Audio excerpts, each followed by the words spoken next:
Hello, and welcome to another episode of Literary Liberation Podcast. Today we will be discussing, analyzing, and reviewing The Raven Scholar by Antonia Hodgson. For more content outside the podcast, please check out our Instagram and TikTok at Literary Liberation and Twitter at LitLibPodcast. I'm your co-host, Mariah, and you can find me at Hungry Riot on all social media platforms. And I'm your co-host, Kristen. You can find me at TensTBR on all social media platforms. And we are fundraising for the Northern Gaza Water Fund. We'll link that in the Spotify and on YouTube for you if you can go donate. That would be really cool. Now let's talk about this. This was our December, our last book club pick of the year. This was a fantasy novel that got selected by our book club, and it also happened to be on the Goodreads Choice Awards, which is kind of what we centered our Voting recent, on. yeah, because why not? There was a bunch of books on there I hadn't heard of. And The Raven Scholar won by quite a large margin. This book came out April 15th of 2025, so it's very new, you know? Mhm. So, and it's been getting a lot of great feedback on Book Talk and BookTube, so it was a good choice, I think, for the book club. Everybody and their mothers have been talking about this book. It's kind of like this author I'd never heard of before. I know Mariah hadn't heard of before either. So this is obviously she's had other work, but this is like her first like big novel, and I think it's her most popular novel too, with it even being her most recently released novel, which if you don't know what it's about, it follows basically in this kingdom every 24 years the emperor gives up power and trials are done by these 8 different I don't know exactly what you would call them, 8 different like houses of groups of people that they all select one person, and they're all forced to compete for not really forced, they all want to, they're all forced to do these trials and compete for the throne. And this is following one specific year of the trial, while also our main character is also solving a murder mystery that kind of ends up happening. A shocking murder ends up happening, and you're dealing with a lot of court politics, mystery, and that's kind of like the main things going on within this. If you don't know anything about it, if you just want to read it based off the description, it is very, very popular. Like, honestly, like, I thought it had more ratings with the way people talk about it online, because I feel like I've been seeing this everywhere. I felt the same way. It has a 4.4 star rating with 24,000 ratings so far, and I thought it was going to be a lot more based on what people are saying, how people are talking about it. They're like, I believe Lexi at Newly Nova, who's a very big booktuber, has been saying just go into it blind, read it. No, it's just like a murder mystery fantasy, and it's an adult fantasy novel. I was very surprised. That intrigued me. So it is I will say it is a very high fantasy, like not quite epic fantasy, because there's not really a journey, but it is a very high, like lots of world building is going on. It's very descriptive. It's not very a dialogue heavy like book or anything either, like comparing to like other like court politics that I've read. I feel like this one's really like getting into the meat and potatoes of it. It's very in there, it's got a lot going on within it. I mean, I think it has a lot of potential, but Yeah. I didn't come away like completely blown away by this. I was expecting a lot more for it being as long as it is, and it's a first installation in a series, so I knew this was going to be a lot of world building. However, I mean, a bare like bones review from me. I just finished this maybe an hour ago.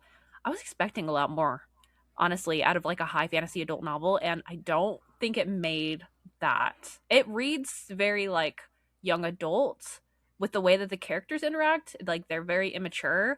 And I didn't think it was as like high fantasy as I was expecting. I mean, I think the thing is that it's fantasy, but I feel like there's not a lot of magic necessarily. There's not a very big magic system, like the way that the magic works. It's almost more like through the gods that are like worshipped in the realm. I would say, is more like how the magic system works. It's not necessarily like these characters can wave wands or do whatever it is. Like they don't really say spells. Some of them can say spells, but majority of them, it's not a very like spell heavy type of magic system, except for like one aspect of the Yeah, it's kind world of building. like how like Game of Thrones is like high fantasy, but it's not Yes. super super magical. Like obviously you have some things going on that like, but it's not It's not magical Harry like Harry Potter, Potter. but Yeah. it does have the Harry Potter vibe with the different schools essentially. I thought that was like the first thing that I texted Yeah. Kristen while I was reading this. I was like, this is kind of like giving Harry Potter with the way they talk about like the foxes. Mind you, I'm doing a tandem read. The audiobook is British, and I was like, okay, this makes a lot more sense with the way it's written. The author is But British just like, too, which we haven't talked yeah, about the author at all. I don't know a whole lot about her. I was trying to look into her a little bit more today, and she's 54 years old and she's British. That's kind of like there's not a whole lot going on. She writes crime fantasy or historical crime and fantasy. I don't know anything about her other books. I don't know her life, Yeah. but I mean, I wonder with this again, with like, because again, I don't want to get too far into spoilers because we've only just started this as well. But I wonder if there's not too much surrounding her like out yet because this is her first big novel, and not to mention it came out earlier this year, but I feel like it only started really picking up steam in the second half of the year, too. Like maybe around like September or October is kind of whenever it sort of got onto my radar. So I think maybe with like this book coming out and it's kind of gaining that hype, whenever like the second novel is coming out or announced, then she'll probably have more opportunities, I would assume, to do more interviews and things like that because of her getting thrusted into the mainstream. You know what I'm saying? yeah, and with it being a Goodreads choice nominee this Yes. round, because I think it made it to the second round of voting, didn't it? I'm pretty sure it did for the fantasy category, but it didn't win. What ended up winning was the Rebecca Yarros book. Don't remember what it was. Onyx Storm, maybe, is Onyx that? Onyx Storm. Yeah, so that ended up winning, which I honestly, not that I read Onyx Storm, but I don't. I think this probably should have won over that at least. You know, Hey, I'll read them anything's at better some than point that. and I'll be a judge, but in my head, I feel like those are like 1-star reads. And I know people really like them, but I don't know. A I lot don't of people know if like a that's lot my of stuff, forte. which I What do mean, a we lot want of to get people like into this too. first with this? Like, there's a loose outline, I suppose we could follow. Well, This I is going didn't to give be my mainly rating. a spoiler. Oh, yeah, Kristen, your rating. So I ended up rating it 4 stars on the dot. I liked it. I didn't love it. I think that I was a victim of being over influenced in a way for this book because again, like I was saying, it's been all over my For You page. Like people that I trust have been like, read this, don't know anything about it. And I did like it. It had a lot of, again, like Mariah said, a lot of potential for what it is. I felt like I didn't really start enjoying it until like the last like 150-ish pages is whenever I was kind of like, okay, this is cooking now. And I was waiting for that moment the whole time. And it just didn't really like, I didn't really want to sink my teeth into it until that last little bit. Then I was like, okay, this is actually, I can see where that comes from. But for me, the ending can't shape how I view the whole novel. It's got a lot of pacing issues, a lot of like the way that like the characters are written. Like I think they're intentionally written to be like, I don't want to say like problematic because like obviously they're not really like committing crime, but they are very flawed characters. And I think for some of the characters, the way that they're written, they could have came across a little bit better. And some of the characters' motivations, obviously it's a series, so we can only judge it from what we know. And I'm hoping a lot of this stuff can get resolved in the later novel because I know I guarantee will more than likely read the second book. Mariah has said I that, don't want to read it. I don't. I'm like, but because it's interesting. You bring Mariah up the might not have a pacing. choice. I might not have a choice. I might read it, but it'll probably end up getting a lower rating unless it pulls the strength of the few, which it only got like a marginally better rating. I'm curious. I'm surprised you rated it a 4 star. All things considered, if it takes you 450 pages to get invested in a book, Well, I was comparing it really? to Prior to the Orange Tree, because that's another really long book that I think was too long. I gave Prior to the Orange Tree 3.5 stars. While I think I enjoyed my time overall with the Raven Scholar more, and I enjoyed like where it's going, and since it is a series, I kind of gave it that little bit of an edge. Comparing Prior to the Orange Tree, I think has a lot of similar issues, and I gave that 3.5 stars. So that's why I gave it a 4. But it could. I Well, kind of maybe wanted to give it like a 3.9 ish, rounded up. Like if I was getting really like pedantic with how I wanted to rate it, it would be like a 3.9, because I don't think it's quite like a 3.75 star, but it's like within that realm of the 3.75 and a 4 star. So I just like rounded it up to a 4. But it's not a high 4. It's like a high 3, if that makes sense. maybe by the end of this episode, we'll get you down to a 3.75. We'll knock it down a notch, I mean, but we'll maybe, see but we'll what see. we are able to accomplish. This because it's such a long novel and it's very like plot focused, but at the same time, it has like some strange lore that you're getting these kind of like little side stories about what's going on. It makes a really Well, at because times it's interesting. Other it's times written it was kind of confusing. it's written third person omniscient, right? So for those of you that don't know, whenever there's different perspectives books can be written in. So we have first person where it's like, I did this, I did that, blah blah blah. But this one's third person omniscient, which typically I think for my fantasy I kind of prefer if it's not going to be specific character point of views spaced out, which I think I honestly would have liked it more if it would did that perspective, where it's like one chapter was following our main character Nemia, one chapter was following another main character Kane, or and like so on and so forth. Maybe not necessarily all of the contenders within this. But I do think like some of the main characters, if we were following each of their perspectives specifically, I think I would have enjoyed it more, because I think the pacing could have worked out better. But we're kind of getting the perspective of one of the gods, the Raven. That's whose perspective we're following. And they're like an omniscient being. And so they're able to explain everyone's thoughts and feelings as they're experiencing different things throughout this novel, which is why it's also kind of written. The perspective is written a little bit more unique than a typical book, I would say. I can see that. Like, I think the first like the prologue, we're going through it and we're learning about Yana and what's going on with her. You kind of get some ideas on what's been happening in this world that you kind of just being plopped down into was so strong. And then just to have this abrupt shift to somebody you don't even know who ends up being like the main character. Like, that's the main focal point The of the Raven story. Scholar. Is the Raven Scholar. It's Nima.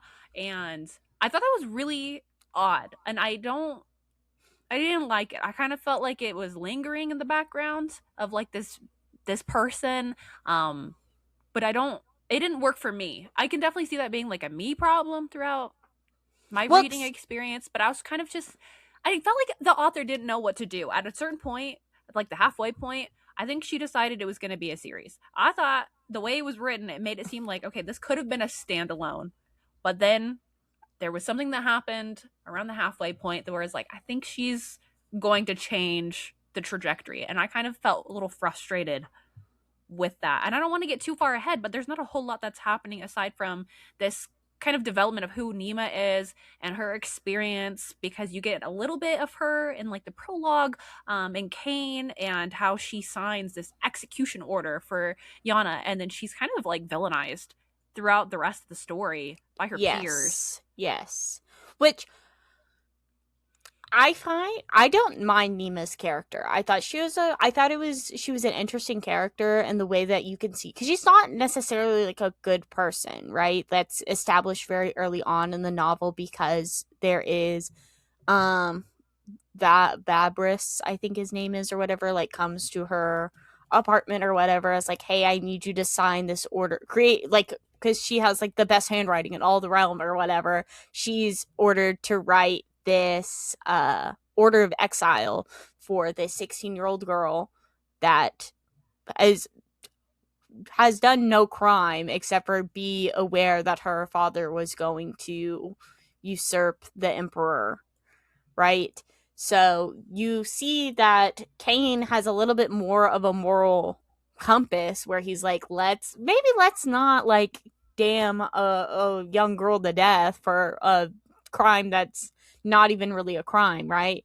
And Nima thinking so highly of herself, being too prideful, and also thinking that she's smarter than everyone else is like, no, I think I'm just gonna write it because this is my only way to like use as a stepping stone to grow, right? So then she does write this Order of Exile, and then this projects her into an upward career to becoming the High Scholar for the Emperor, right? Because she's very ambitious, she's very prideful. I do think Mimi's character is very interesting, but I don't necessarily think that she is like a lot of the characters dislike her, but I don't think a lot of the characters dislike her fairly. Does that make sense? It didn't make sense why they attribute so much blame to her.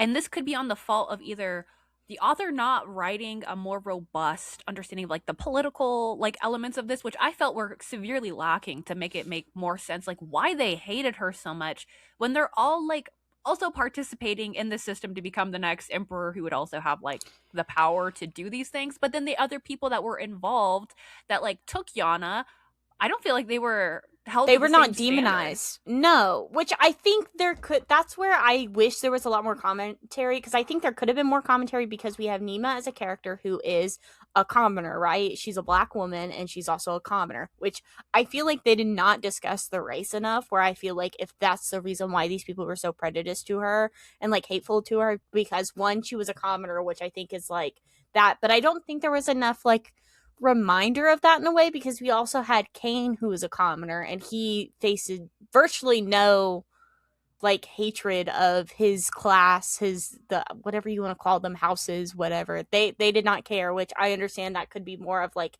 how the foxes like work versus how the ravens work. But also if that's the reason why these characters had such a disdain for Nima, it didn't feel very strong, whether or not if it was because they were racist, where I feel like that could have been way important commentary that one is needed and also could shine a lot through and make this a lot stronger novel too by having those commentaries of a class structure and why um they demonized her so much is because one, she was from a lower class, and then two, also because they were racist, you know. But I don't know if that's just something you're supposed to like put upon yourself, which again, like one of mine Mariah's favorite novels is Babel, right? And Babel is has no subtlety whatsoever in its social commentary that it's trying to make or whatever. Like a lot of it is centered around like race and stuff like that, and it's very clearly stated for you. While this, it mentions that Nima is black, but then that's it. It doesn't, where I wish that was more of like an actual like I wish maybe she was less subtle about like the racist element if that's what she was trying to put forth, because I didn't get that because she didn't put forth that at all, besides just mentioning that she's a black woman. No, like especially when we compare this to something that we thought was going to be similar was Blood Over Brighhaven by Emma Wong, where you have this very distinct understanding of colonialism and class division and also how racism functions. Like there's systemic oppression, where in here like we kind of get this illusion of like, okay, there's some sort of rebellion happening with Yana's father like usurping the crown, which I thought was going to be a bigger plot point, a little bit more like politically driven, like maybe he's actually trying to do something, and it's not. Like nothing makes sense politically in this novel to me. And I think that's what my fresh I was waiting for more because it was all court politics. So there was gonna be Mm-hmm. more. And it wasn't. I don't understand like what was happening. Which Do I you could, like know? Like maybe I'm missing something, but I well, don't feel like it was flushed out enough to make it make sense. well, because I do think that like I think the foundation is there, if that makes sense. Like you could see like the sprinkles of it, but it just never was fully like captured or explained in a lot of ways, in my opinion. Because um we see like every single one of these contenders that is like trying for the throne, they all have to be prideful and ambitious in some type of way, right? Because that's what these trials that they do throughout are, to make sure that they're the right choice for the throne by being like, you have to be able to sit still and like do 12 hours of work or whatever. You have to be like stubborn as an ox or whatever. Like, they all have like each different house or whatever has their specific tasks that they create for them to do. And I find that the way that some of these characters are portrayed, because I feel like Nima has the potential to be a strong character, but she's also very passive in a way that I feel like I wish she was a little bit less passive. Well, a lot of the stuff is just like things are happening around these characters. It's never really anything is happening to these characters. Does that make sense? Yeah, I didn't feel like the stakes because one, I'm not really connected to these characters, but then the stakes with the trials, the way people describe it online, being like, oh, it's kind of like Hunger Games-esque with like the trials. They're No, not very extreme trials. They're all like very no, much and they pushed can to the like tap background. out. Yeah, and That then was they like the just whole get no thing. So I was like, points where's the hunger? Because there's games, because and there's. this is what I mean. I It's mean, they like book fight talk, sometimes. and and like it's like there's just so much frustration with, and I can't like inherently get mad because obviously there is a literacy crisis, but there's also a literacy crisis on book talk where people are not reading like challenging things or nonfiction works to accompany their fiction books, so they're not getting a deeper understanding of these things and understanding like, okay, you have a novel with political intrigue, but what is it intriguing? Like, Well, what is it? What's the commentary? And it's like not there. So people are hyping this up, be like, oh, it's having all of these things happen. And it's not. Like, that's not happening. no, I really expected like there to be. I mean, again, like there is like alluding to like there will be more social commentary, which is why I ended up liking it more in like the latter half of the book, because like at the end it really does start to mention, like once you get that final like twist, it does start to mention like certain things that were happening.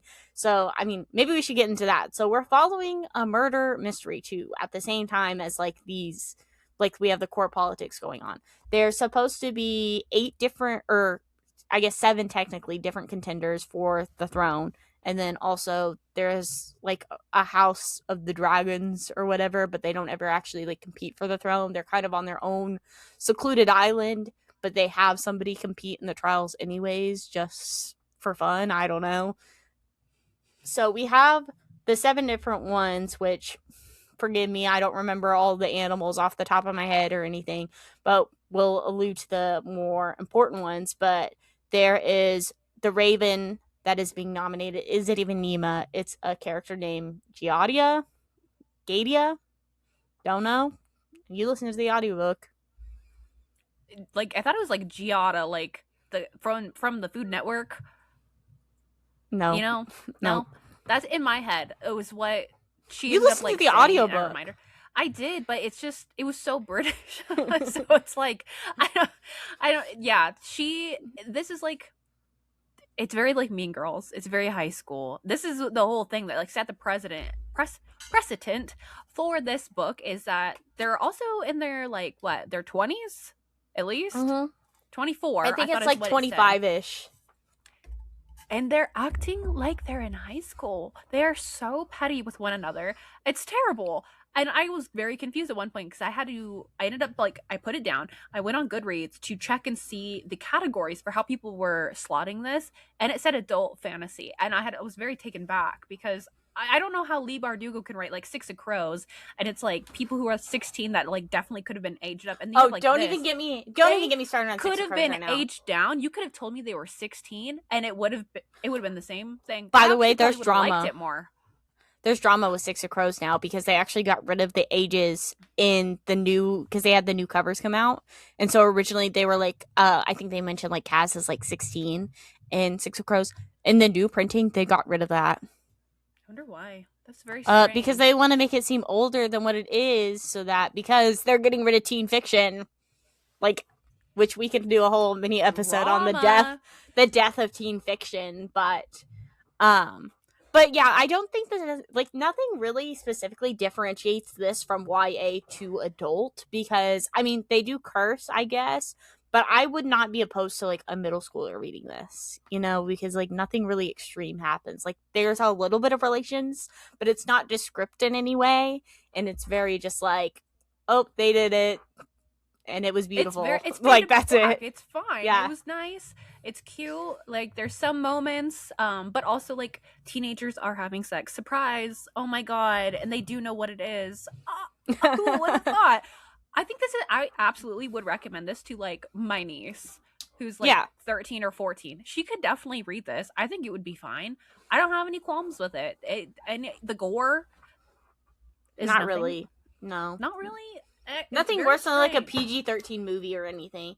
Which, for it to be an adult novel, not necessarily that I'm not a big smut reader. Mariah's definitely, that's more Mariah's realm.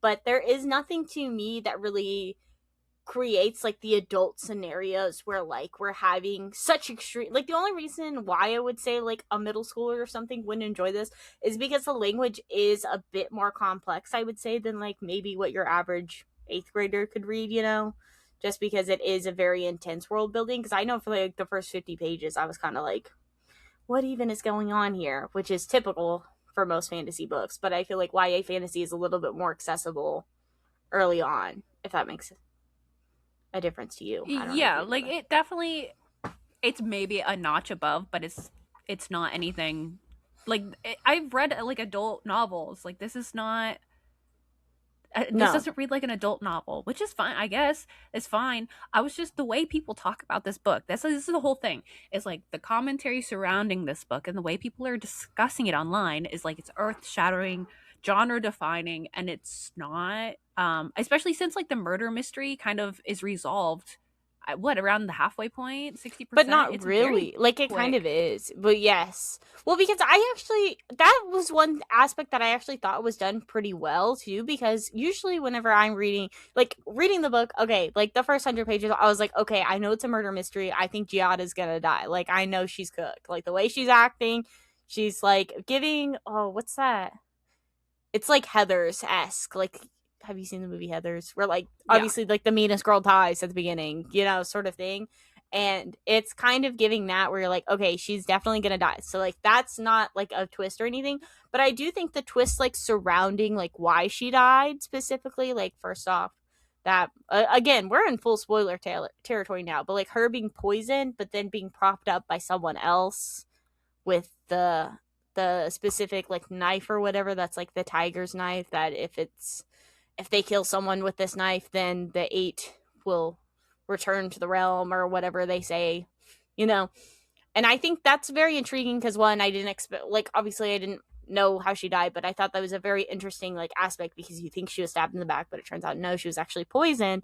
And then it being the fault of the emperor for her being poisoned is also interesting as well. I thought that was a little bit of a shock because you're like, why would the emperor do this? And then you end up finding out that the emperor is actually, you think that the emperor is actually his brother. So we didn't even talk about like Bear Sun is the original emperor, and we know that one of the tiger guys ended up trying to usurp him a couple years into his rule because he didn't agree with how he was running the things, and he also believed that he was supposed to be the one that was on the throne, but he didn't win the trials.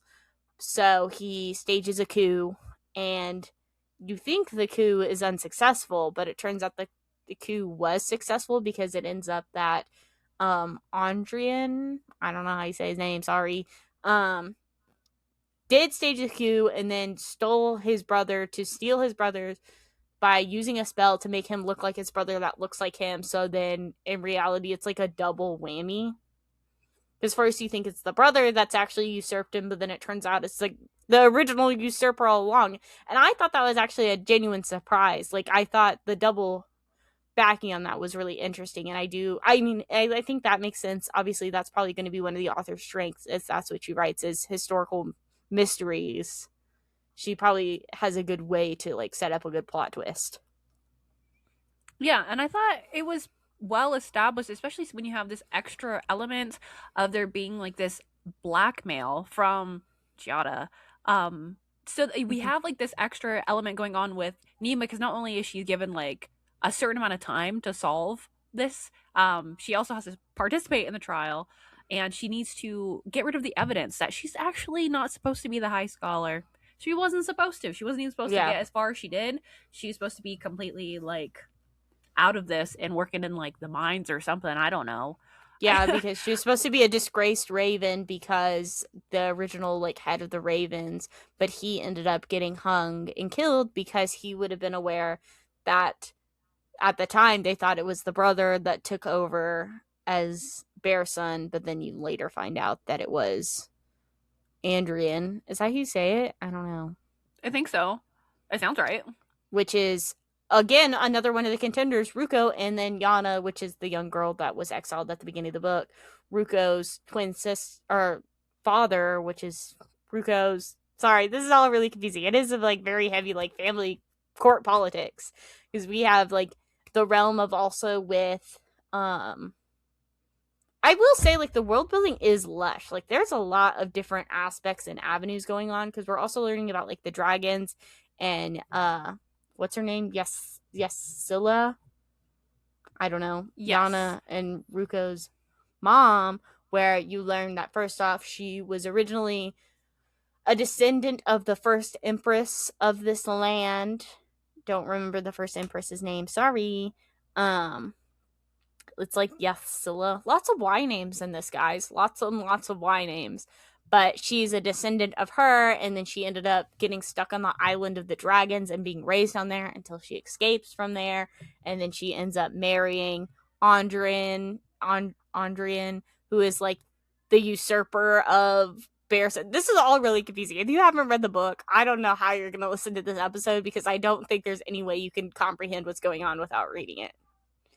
But like there is a lot going on within this. I just wish the execution was a lot stronger than what it was. But it was still I like wish good. it was a little bit more like atmospheric. I thought it had a lot of potential with the way it's supposed to be like this, like quote unquote, like a dark academia. They're not really doing any studying, so There's I don't no consider it. scholarly. No. No, there's like Are not a people lot going considering on it with dark that. academia? Well, when I could check the Goodreads, it had the tag, so people are tagging it under that, which I find very strange. But you know, whatever. It's fine. I see, like, there is like the really interesting. I like the bits where it would be like the Raven and the book, the magical book that tells you stories and lore about the world. I thought those were really strong points, but like the actual world and like the continent, truthfully, I don't know anything about it. Well, I they don't were know. only Is on there an a map? island. They're On like one island, but then they're having all of these different factions, and I don't feel like I learned anything intriguing about what's going on except for the one lady that ends up losing her arm. Okay, so it's like one big continent. Yes, but then I think they're on an island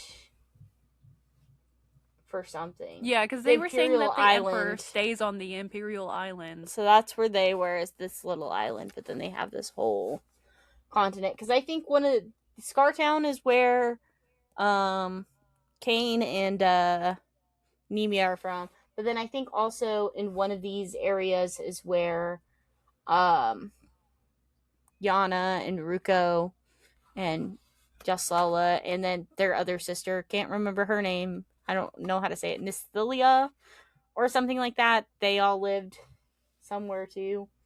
It is a very this is why you see this map. I feel like there's going to be a lot. I will be reading the sequel. If you're looking at the video, there's a map on screen. There's a lot going on. And obviously we have not been introduced to majority of these areas. Reading it, I was just, we're stuck on the island. Even the island doesn't seem like, I feel like we were in like certain spaces. Like we're in like the throne room. Okay, then we're in the place where they're like doing trials to fight. And then there's a forest and there's a maze. And then occasionally there would be something else thrown in there, but I don't feel like the island was built all that robustly, which kind of leads me to think that like maybe the rest of the book, I don't know, she needs to work on her world building with more description. I think it needs to be a little bit more descriptive. Well, because like from my understanding, there's like like little like there's like buildings for each one of the 8 houses, except for their dragons, one of the 7 houses, which I don't understand. Like I think this is one thing that hopefully can get cleared up too as well in the later ones, where they have like the dragon and like their house or whatever, and like there's like the dragon people and stuff like that, where they're represented within the 8, but then they're also not anywhere a part of like, or is it Orun? I think is the name of like the land mass is Orun, because they're trying to be the emperor or empress of Orun. But then there's another island that's like the Dragon Island that they have their own queen, king. So that's what we're, So then, because there's also like there's a whole dynamic about the dragon and how like the Dragon Island and how that's ran. We have like first there's like Janu, I think is her name, and she's like the queen or whatever, the dragon people, and they send a person to compete in the trials as well. But the only reason why that person is competing in the trials is because Yana's mother, you think, wants revenge on her son for him being responsible for Yana's death. So she tells like the dragon people, like, I will come back to you, because they don't like when people leave their island or whatever.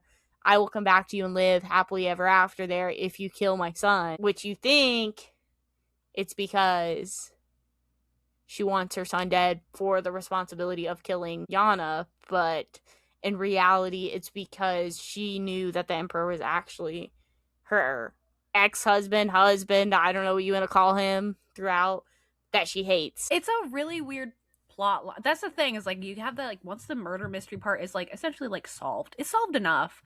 Yeah. It becomes something that I didn't know where it was going. I couldn't see like right now, like the book being ended. I don't feel like it was that big of a cliffhanger. I wasn't like jaw dropping, like scratching, seething, like wanting to know what's gonna happen next, because I really don't know No, what could be in store for this series. Like I don't feel like there's anything really big outside from like the 8 are returning, and I still don't really understand like what's going on with 8 or like what they are, because it was such like a big presence. I well, don't, because I they're kind don't of know like what's that's supposed gods. to mean, but the world's gonna end, I guess. Well, but the world's only going to end if they break out of the rooms that they're in, like because they're locked in the throne room now, right? So the only way the I world will end, guess. I but then don't the know, only way man. the world's going to end is if they end up killing. Which the thing is that I feel like the thing with this like religious aspect, because like it is like a deeply like religious novel, which is where like the magic comes from and stuff. I think maybe if it didn't have that aspect where it was just like the court politics aspects of like who's getting the throne and who's fighting for the throne for the best of like the citizens of Orun, that would be more intriguing to me than like the freeing of these gods and like whatever they're doing. I honestly feel like that could have been like completely like cut out, spent more time focusing on the court politics aspect, and then just added on in like the second one when it's a little bit more made sense. I don't know. Yeah. Maybe make it Well, seem like okay, the 8 are real at the very end, which I guess it's like kind of trying to do that, but I feel like throughout the novel we kind of know that like something's going on. I Like mean, because we we follow know the something's Raven. real. You follow the Raven the entire time. Like, that's whose perspective we're getting through the entire book. So we know that the 8 are there. And the only thing we know is that they're trying to stop from Ruko from taking the throne. And Nima does a really bad job at preventing that from happening, because she tries to. Well, because I think she's a deeply insecure character as well. Because, which, I mean, who can blame her? I mean, everyone fucking hates her. Like, oh my, like, this book is so overkill with that. I will be honest. Because I remember there's like, one of the times that pissed me off. So there's a character, Shaw, one of the contenders. He's the hound person, right? I thought, honestly, like, because he was in the prequel, like the prologue part, I kind of thought he was going to be more relevant throughout. He kind of ends up falling off, where I thought he could have had like a more robust character arc throughout, which he did not. Which, again, like choosing on which characters to focus on in this novel was very interesting to me. But there was like one part where like the contenders, they don't necessarily have a lot of bad blood for each other, right? Like they're all pretty chill with each other. They're like, oh, we're kind of girls. Like, which one of us is going to get the crown? Who knows? But we'll all be friends while we do it, pretty much. Like there's very little beef because like the beef that is there is with Giada and her death, and then once that's resolved, then everyone's like, okay, well, I guess Nima is not that bad because she didn't murder the other Raven contender. But there's like a scene whenever Shawl and Nima have to fight, and then the Raven like takes over Nima and like slows down time for her so she's able to like fight back, and she kind of ends up beating Shaw, and then he gets like offended about it, and I'm like, and then he like hates her, and he's like, yeah, you're just an opportunist that is gonna do whatever it takes to get the throne. I'm like, yes, that's what the competition is for. Like, why are you suddenly holding this against her for trying her hardest and suddenly locking in? Obviously he's not aware that it was like, I wouldn't say cheating, but like, you know, like he's not aware of that. So I don't understand why he got so offended by it. And then like later on he ends up retconning it, but I'm just like, the author just wanted to make Nima so hated, where I feel like there was no reason to like hate her so much. She's not like a deeply evil character, you know? Yeah, she She's didn't just a flesh little out annoying. the character motivation. Like that's like the biggest issue throughout this book is the character motivations don't make sense. Even by the end, I don't know why Giada hated Nima.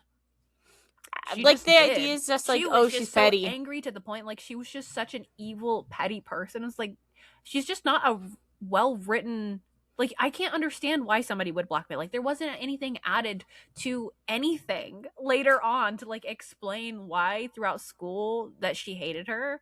The only thing I can think is Nothing. because like Nima is kind of written as like autistic coded. I don't know if you got that as well throughout, because there are quite a few times where she like corrects people. Like I know I have this problem too, where people get so upset like if you correct them, which I do this all the time too, because I just can't stand whenever somebody says like the wrong thing or something. So I will always be like, well, actually, sort of, you know, like I don't know if you do that, but so I felt like that, and I guess it's just hating on her because she was different is kind of like the only vibe that I got for the reason why Nemo was so hated by all these other characters. And then Kane was the only one that like sometimes he hated her, but then sometimes he was like, okay, you're kind of cool. But I'm like, what are these wants and desires of these characters? They're not fleshed out.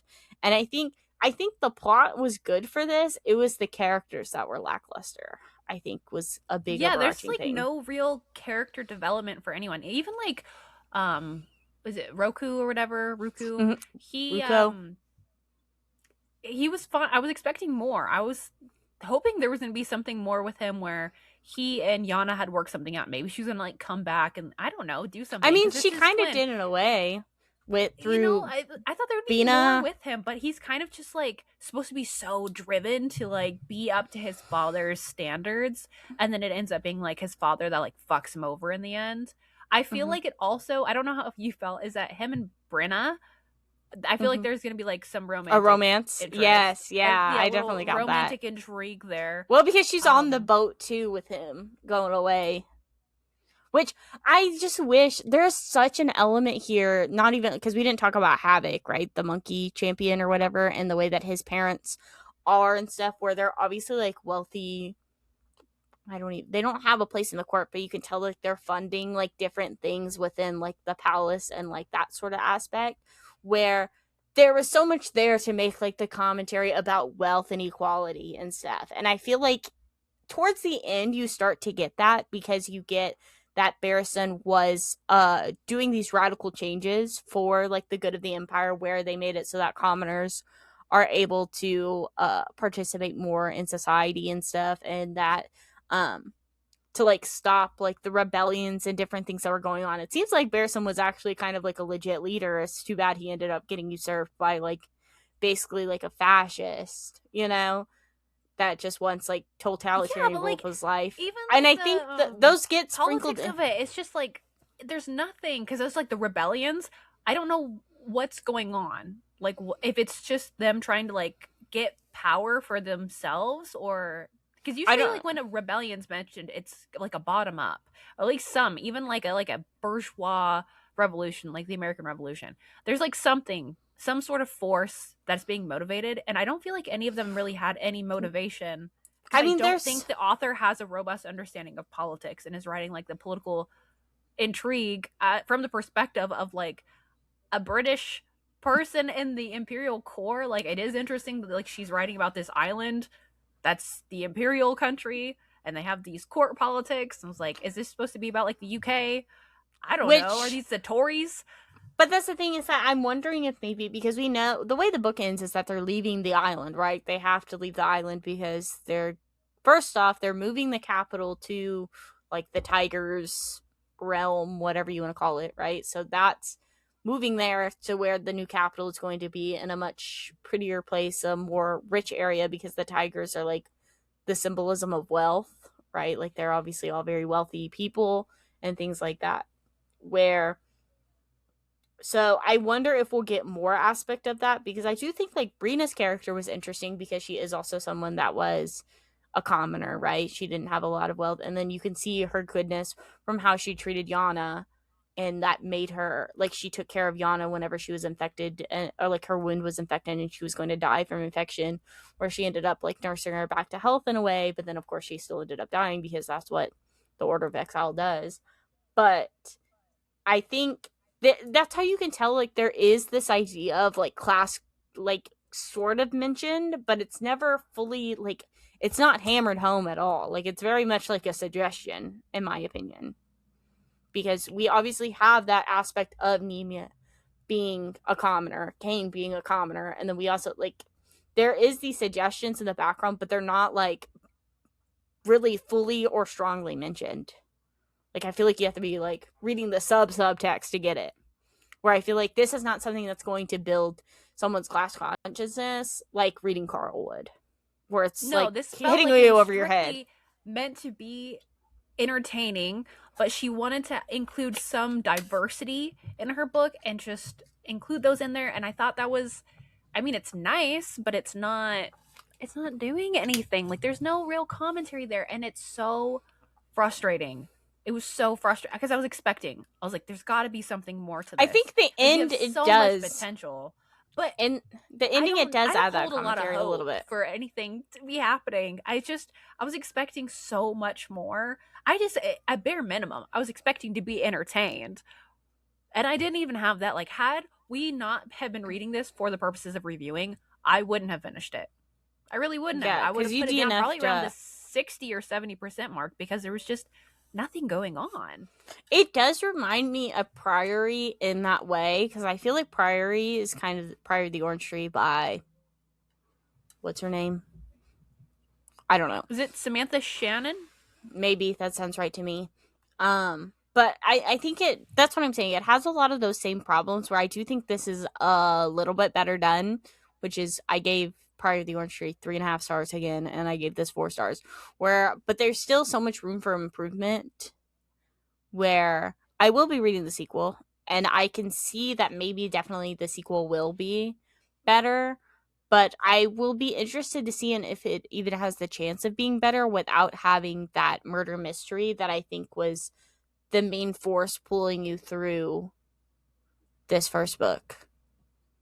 Because I did I think think I think the twist of it being I think the twist of it first off you thinking it's Gedrun or whatever his name is, but then the true twist of it being that other guy, I think that was really well done. And that was genuinely shocking because like that's not really something you expected. Like you think you got it whenever the first twist comes, and then the second twist, I'm like, okay, this is strong and this is interesting in that way.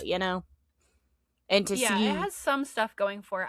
I was expecting some sort of turnaround, and especially like more criticism and development from Nima for her character, for writing the notice and whatnot. Like that was like the biggest thing that was supposed to be hindering her, and I don't feel like she grew that much. I don't think she had a lot of like more empathy towards other people towards the end. Like she's just so focused on the self and like preservation and how she's gonna which get through the trial. And I get it, like it's only taking place over the span of like what a 4 I week, don't even know. I think it's like maybe a week. She yeah, solves it in 4 days and then she finishes out the trial. So we get like a week insight. I just thought there would be more, especially since it's been so long. And then she's kind of just like, I'm losing all my riches and my bougie little apartment, and I can't have a servant, make my bath every day.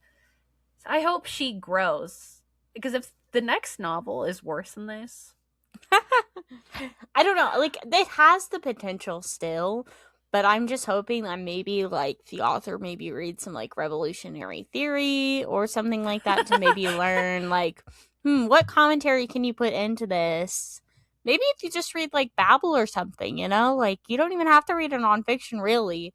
But just, like, the idea to understand, like, to talk about, like, the colonialism and about, like, the oppression that, like, the regular civilians are facing, because that is not something that is focused on here at all, which I think should be focused on more, because that's how we can see that with the way that this court is ran. Nobody there is a commoner, except for we have two characters that are a commoner, and they're described to have like beat all odds and like how lucky they are to be like in this position. And when we could be having the commentary on why the society is structured this way, and why is it so hard for these people to do that, which like we know why, like Mariah and I know why, and like other Marxists or people on the left can understand why, right? Because of the societal systems that are put in place to keep the lower class down and the higher classes up. Like, we understand that by having like a robust understanding of capitalism,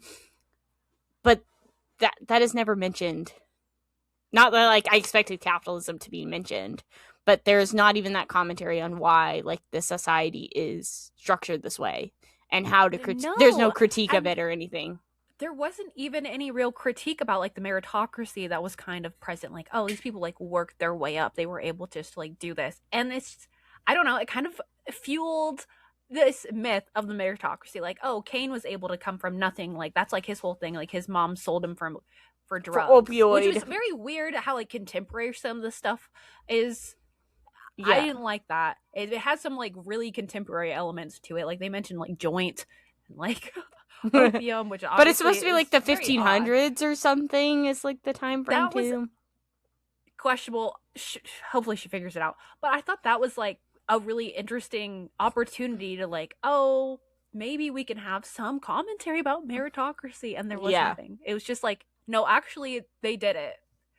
Yeah, They I mean, they because did it. like You just need to try really hard. Nima and like Kane are just so like whatever of like their circumstances, and like you don't even see like Nima questioning like what like how like race or class could be a reason why people hate her so much, but it's just like a whole like woe is me, when that it is so open there, when all these different characters, especially like the higher up ravens and stuff, they just look down upon Nima so clearly and obviously, but she doesn't have any question to why that is, you know? And it's just like, I think that's what also like makes her like, she has great character flaws and she feels like well rounded in that way, but she's also like, for someone that's supposed to be so scholarly and wanting to know like the ins and outs of the world, you think this would be like, I'm not just saying that this should be every autistic person's hyperfixation, but definitely should be. I would think that like the way that Nima has been disenfranchised, to me that is such an obvious point of research for I her. mean, if I was in that position, I think that's just like a natural. There's obviously like the fucking autistic commies that like the conservatives run their platform on, but there is something relevant there. It's like when you one have like pattern recognition, and two you have a strong sense of justice. That's a really big thing. Not everyone has it. I understand it's a spectrum, but there's Us two right like here. we're figuring people figure it out. Like you can like see the things like, why do I have this, why is this working the way it's working, like what, like there's a reason, like as kids like we're so fixated on like the how it's made sort of like Yeah. content. Like there's such a there the patterns are flowing all around, but you just want to Which like keep learning more, like this desire for education, which she very well possesses, and she's 24 and doesn't have anything else going on except for like, these are the rules of court politics. which this is like, I know this is what we had a problem with reading The Maid too earlier this year, where we don't know, obviously like An author writing an autistic character does not have to come out and say that they are on the spectrum to write an autistic character. But then at a point, does it feel like they're tokenizing like being autistic? Where obviously, like, Nima is not. Nobody says she's autistic, nor is she stated as being autistic throughout the book, nor has the author ever stated that she is. But you can definitely tell by the way that socially she cannot understand social cues to save her life. Same girl, just like me, for real. That's how I know that, like, you can see, like, you see this throughout where it's obviously suggesting that she is an autistic character. And so it's very interesting to me whenever, like, not saying that the author is like neurodivergent or not neurodivergent or anything, but it feels to me like she doesn't have necessarily a robust understanding of neurodivergency within this realm with the way that Nima's character is written, just by being so surface level, which is the same problem that we had with the maid. Who was it? Andrew Joseph Smith, right? You read? Andrew Joseph White. Yes. Okay, that's right. Who is autistic and trans? Yes. Correct. Yes. So reading The Spirit That Bears Its Teeth. Not that this is necessarily like. I mean, they're both fantasy. That's like probably the only correlation they really have with each other. But reading that as an autistic character, first off, I don't think autism was necessary, because the book takes place in the 1800s. The Spirit That Bears Its Teeth, 1800s. I don't think autism had a name for itself yet. It's just kind of like, oh, you're fucking weird sort of like vibe, you know? And that is like, it is very clear that this is an autistic character. One, you can tell because he can't read social cues. He's very specific about texture and the way that clothing fits on him and feels on him and things like that. So those are very clearly autistic traits, but it felt very natural. And I think like Nima's autistic traits, and the same thing for Silas is the main character in The Spirit That Bears Our Teeth, where those traits are very clearly stated, so you can tell like this is an autistic character. But you can see with Silas' characters in The Spirit That Bears Our Teeth is that he is somebody that does question why society is the way that it is, and that is how he ends up in the situation that he's in. That is the plot of the book, which I won't spoil. That is a very good novel, though. I recommend it. 4 out of 5. But like this one, it gives like the autism is my superpower type vibe, you know, kind like of the people that try to like make it seem like actually it's a positive. Like actually, normal people have autism, but like everyone's a little autistic, don't you know? Which I do appreciate that like Nima's character is presented as autistic, but she doesn't have that sense of justice or like understanding like the core that I feel like other autistic people and characters do have throughout what I've experienced. If you're autistic, you let us know if you think differently. I know that we have an ability to universalize experiences. I'm not trying to do that, but this felt very like caricature rather than natural. Like some parts I could resonate, but it felt forced. It felt like a means of comedic relief, having this quirk to this character. It didn't feel. I didn't like it, and I was bummed. But what are you gonna do? I can't expect too much, I guess. What can you expect from a white British woman, for real? Yeah, and especially with the Harry Potter tropes, like the it weird like very Harry Pottery. It's very tropey. This might be a more ethical Harry Potter to consume if you are, if you have that millennial friend in your life that just won't shut the fuck up about what Hogwarts house they're in. Maybe you can give them this, and they can tell you what. I don't even know what they call them. Like, do you know? Like, what do they call the little groups? I don't know. I'd have to look it up. I don't even know if it's like perfectly stated. I don't. That's either. The thing. A lot of this stuff in this, like, it has potential. Me and Mariah are ravens. Really I think me and Mariah are ravens. Oh, do you disagree? I'm a monkey. You're not a monkey. What the hell? I'm a fox because I'm just so spontaneous. I think if anything else, you'd be an ox. I think. If you weren't a raven, I think you'd be an ox. Oh, animal-themed orders, according to... I mean, take this for a grain of salt because this is being generated by the AI overview, but I do think it was called order. Okay, well, Mariah and mine's order is at the same time, raven. I don't fucking care. No, do you still feel as though you give this a 4-star, or would you knock it down to 3.75?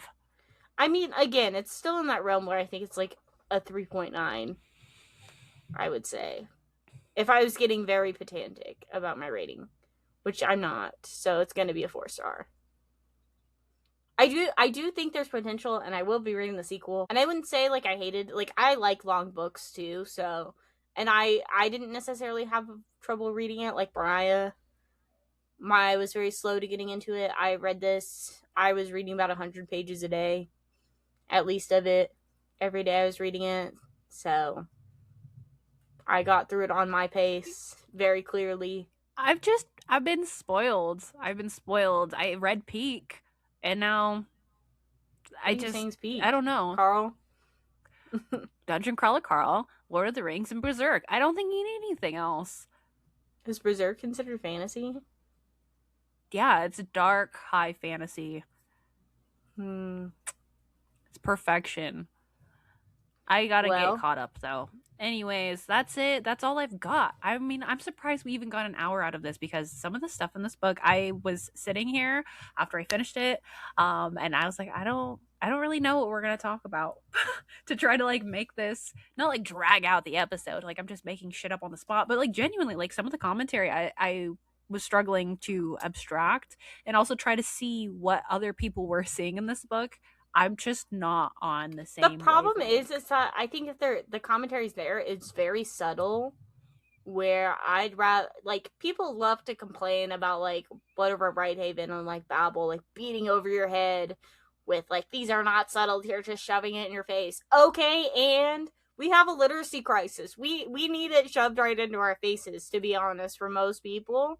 Which I don't necessarily even see a problem with any of that. I think it's good to see clearly what the author is trying to state so that it doesn't get uh taken out of context or like repurposed to be a populist argument. I You think know? with 2026, and there's like a lot of really good books coming out, and I think Chris and I are going to end up reading Oh, this is our last some book for really the year. yeah, this is our last book review of the year. Next year, we have some fun books on the TBR. Obviously, like some of them are like based on it's going to be very like a movie based year. There's so Yes. many big movies coming out, but also some other books I know that we're going to try. If you're part of the book club, you've made it this far. I think for February, we might either do like James or The Trees by Percival Everett. We might strong arm those.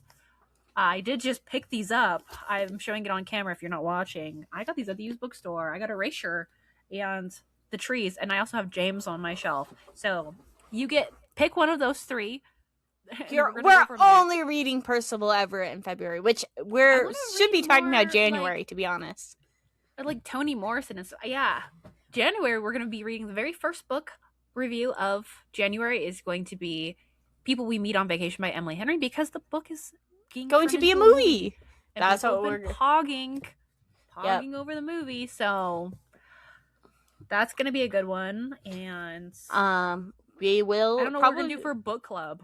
So probably by the time this anything's is up out. there.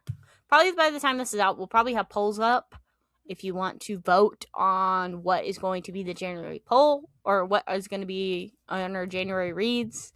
You can go ahead and probably go vote. By the time this is out, we technically still have a couple days left on the Raven Scholar too, if you want to go in and put in your rating too, because we do look at the stats of what overall people are rating it in the book club. If y'all want to do that. Other than that, I think that's it. So Yes, we do have some fun, exciting updates for the podcast. I mean, if you made it this far, yes. we'll fill you in. You know, maybe we'll clip this and throw it up on the internet. We're gonna be posting weekly. We're gonna be doing some commentary stuff to mix in with the book reviews because we usually post a book review every other week, but we've kind of just decided to do two a month. I think that works a little bit better. It gives us a little bit more pacing. Obviously, there's going to be some exceptions, like February, Operation Bounce House is coming out. So we have that a book club, and we're going to do another one, I think, at the beginning, maybe. I don't remember. But we're going to I be think doing Jeanette some wrap McCurdy's book. ups. We're going to talk about like the books that we're reading outside of the podcast on here every month. Very first post of every month is going to be a wrap up, and then we're going to throw in probably book talk drama. We're going to talk about some other like topical issues like Audible and Libby and how like audiobooks. We'll probably talk about like whether or not audiobooks are reading or well, you know, anything like that. If there's anything you want us to weigh in on, feel free. I got to come up with some sort of structure or outline for it. we did give it a little test run here recently with the Goodreads Choice Awards, but that was a little bit easier because we just went through the different genres. So if you have any suggestions and you've made it Any this far, topics you want us to talk let me about? yeah, there's a lot. I know there's a lot, and there's also different avenues of book talk that we're not on. So if you're seeing stuff, you can also send it to us on like either Instagram or TikTok. TikTok. Send me the videos. We check We it. love Kristen's drama. online a lot more. Yeah.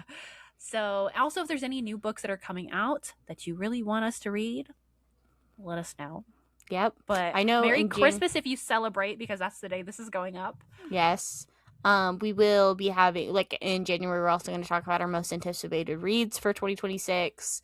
We got a lot of good stuff planned for the podcast. It'll be the same, but a little bit, I'd say a little bit more modern for the podcasting realm we're trying to do for over here on Literary Liberation. Yeah, I think we have, obviously, we're going to do Project Hail Mary. I would think we've mentioned that before. We're going to do that. We're going to do the Odyssey, which I think is going to be fun because we don't do a whole lot of classics. And that one is like East of Eden will be one. Which is going to be fun. Yes, we decided we're going to do East of Eden, which I'm so fucking excited to do Steinbeck. Oh, it's going to be so fun. Also, His Age by Janet McCurdy is going to be on the list for 2026 because that's coming out in January. I'm very excited about that. We do have a lot of stuff coming. If there's a movie of it coming out this year, we're definitely going to try it. If there's a book adaptation being adapted into a movie, it's something we're definitely going to try to talk about the book before the movie comes out. Or if there's anything specific, if you want us to do a specific book that we like that has a movie coming out that you don't think we've heard of, definitely message us. Let us know. Comment on this. We read all of the comments on everything we ever get, so don't you worry. If you're commenting it, we're reading it. Even the hate ones. Especially the hate ones. We are giggling about in the background, if I'm being honest, because usually they're funny. Yeah, but I think that's it for 2026 Literary Liberation. Is if you like listening to us, you're getting a lot more content, and we're hoping you guys enjoy it. But other than that, thanks for listening. Don't forget to like the video if you're on YouTube, subscribe if you're on YouTube, or you can follow us on Apple Podcasts or Spotify, whatever you're listening to us on. But other than that, thank you. Please, our manager is telling us to do it. I'm just kidding. We don't have a manager. Not yet. It's just Tyler. Oh. Thank you and good night.